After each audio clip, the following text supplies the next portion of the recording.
এই মুহূর্তে Ghatal new market থেকে একটি খবর ভেসে আসলো আমাদের ডিজিটাল মিডিয়ায়। গত রাতে মার্কেটে 3টি দোকান পরপর চুরির ঘটনা ঘটে। জানা যায় একটি চোরের দল দোকানের ছাদ কেটে দোকানের জিনিসপত্র লুট করে ঢুকে এবং নগদ কিছু টাকা নিয়ে পালিয়ে যায়। এই নিয়ে মার্কেটের ব্যবসায়ীরা খুব আতঙ্কিত রয়েছে। এই নিয়ে আমরা কথা বলে জানতে পেরেছি দোকানদারদের মাধ্যমে।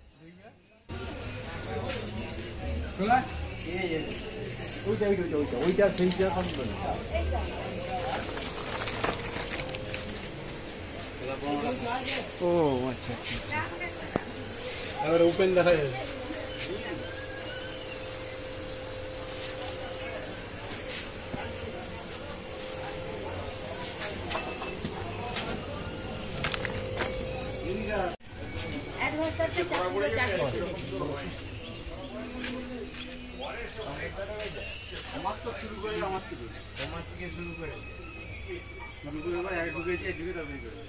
আমি এসে সকালবেলা দোকান খুলে দেখছি এরকম ভেঙে আমার ড্রয়ার পয়সার জায়গা সমস্ত কিছু ভেঙেছে।